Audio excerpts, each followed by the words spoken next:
Welcome to this analysis of Thomas Hardy's poem, He Never Expected Much.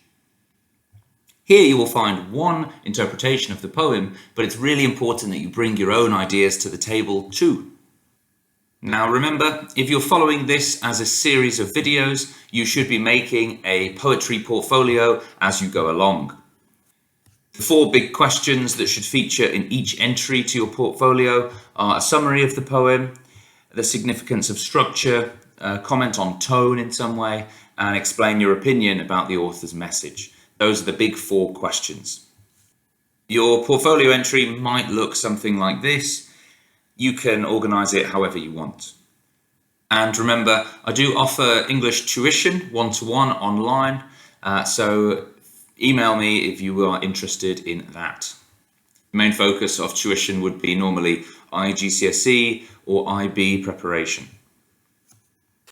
Right, so this is a quick summary of the poem. If you'd like a more detailed summary, please follow the link below to my full PowerPoint. Pause the video now and have a read of the poem. Read it a couple of times. Okay, and I will just read it now aloud to you so that you can hear it read clearly.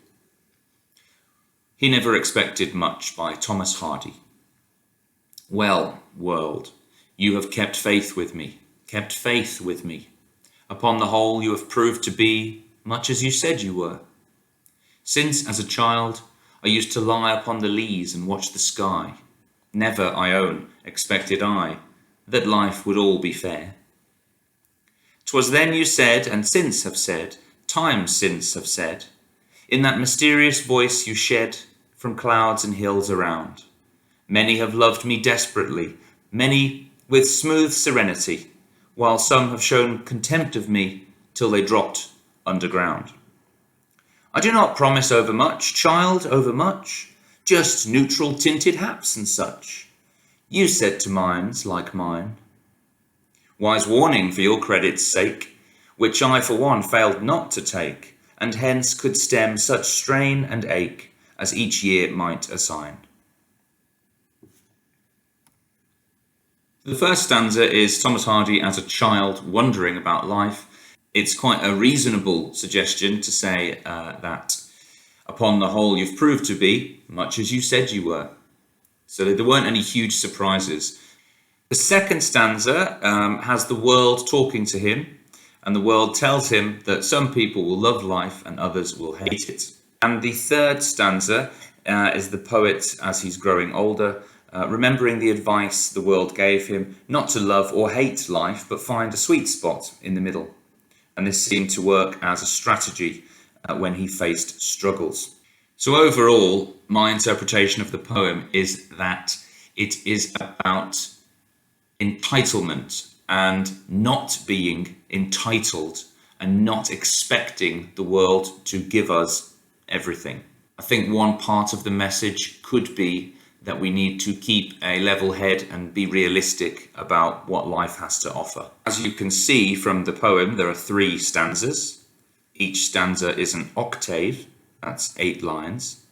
There's also a kind of sing-song lyrical feel to the poem, almost like a hymn, where you've got the repetition of the first 2 lines. Kept faith with me, since have said, promise over much, child over much. Okay, so a quick analysis of some of the ideas found in the poem. First of all, he is sort of having a conversation, a dialogue with the world, and he says, well, world, you have kept faith with me. And this is personification, perhaps signifying respect. The first word in the poem is well. This discourse marker, in my opinion, suggests he is in a reflective mood. Now, the poem was written when he was 86, I believe, and I think he died when he was 88. So this is written at the very end of his life, where he's looking back and reflecting on his time on Earth. So yeah, in terms of mood and tone, I would say the word reflective would sum up that. You kept faith with me suggests a promise or deal has been kept between the poet and the world. So we start here with some repetition, and it creates that sort of sing-song or hymn-like tone. There's a sense of climax in line 3, where he says, "Upon the whole, you have proved to be," and we're about to hear a verdict. "You have proved to be wonderful. You've proved to be horrible. You've proved to be challenging. You've proved to be beautiful." But there's a kind of anticlimactic and modest response. Again, the poem is very reflective in tone. As a child, he used to reflect on how life would be, and now he is reflecting on how life was. Knowing life would be painful helped him deal with the hard times, and this could be hinting at the death of his wife, Emma. He had lost his wife, and it saddened him deeply, and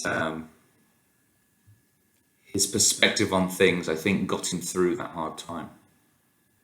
"'Twas then you said, and since have said, times since have said," in that mysterious voice. So here we've got the personification of time. Time is something that's quite an important theme throughout the poem, because he is now speaking at the end of his life, reflecting on his perspective earlier in life. Time has given him an understanding and a wisdom. Here you've got a kind of cluster of quotes: leas, sky, clouds, hills, serenity.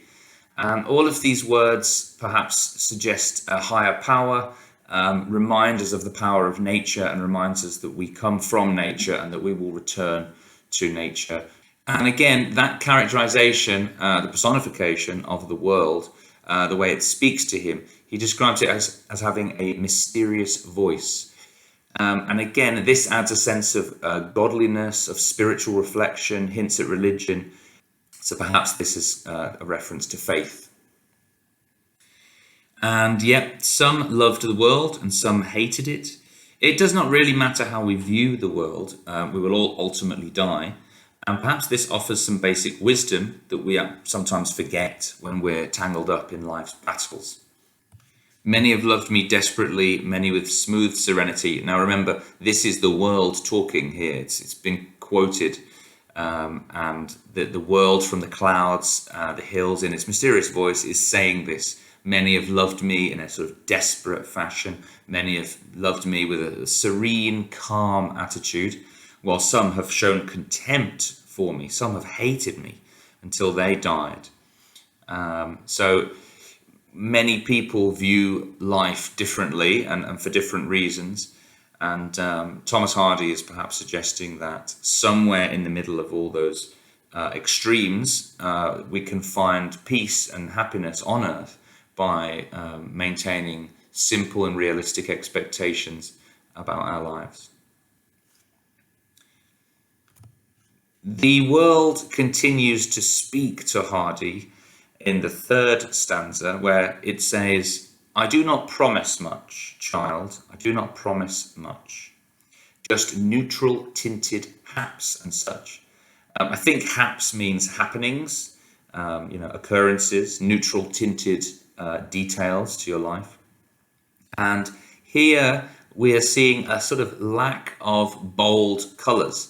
And we're seeing neutral tinted colours, and saying that things in your life might not be extremes and bolds, primary colours, but could be more neutral and realistic. And then we get this reference to wisdom, wise warning. And this is now Thomas Hardy replying to the world. Wise warning, thank you. I'll give you credit for that. And again, it's wise perhaps not to expect too much from life. It's also perhaps wise to expect something from life. But if we all expect to be millionaires and to buy a yacht and to be living on a beach somewhere, if we're very materialist in that way and we expect that, we're probably going to be disappointed at some point.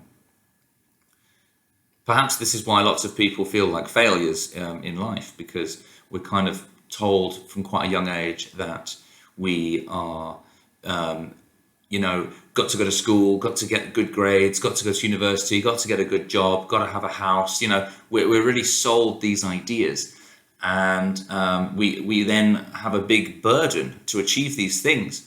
And I think what Thomas Hardy is saying is actually you can live a fairly simple life and be happy if you just kind of reduce those material expectations, perhaps. And then the final few lines, he says, I failed not to take your advice. So, meaning he did take the advice and he kept his expectations realistic, and hence could stem such strain and ache as each year might assign. And this attitude has helped him stem the pain that comes throughout life, throughout loss. As you grow older, friends and family will die inevitably, sadly, but that's part of life, and perhaps dealing with those painful moments comes easier if you have a level head and a realistic view on life's expectations. Now, of course, this is just a very, very brief analysis, interpretation, a kind of introduction to the poem, if you like. I hope you have learned something, or at least developed your own opinion, or at least understand the kind of summary, what the poem's about. Pause the video here, and there's a short, brief analytical paragraph that you might want to use. And if you're following this as a series of activities, you could now have a go at writing the next paragraph of this essay. And once again, finally, if you are completing this as a series of activities, please do open up your portfolio now, stick the poem in the left-hand side, do your annotations around the side, and don't just copy my annotations, come up with your own, do some further research, speak to some friends about this, try to form a sort of broader interpretation. If you do that for every single poem, you're going to have a really good set of notes by the end. Thanks for listening. Please give us a like, and just remember, if you are after some extra English tuition for IGCSE or IB courses in English, feel free to send me an email and I will get back to you as soon as possible. Thank you. Goodbye.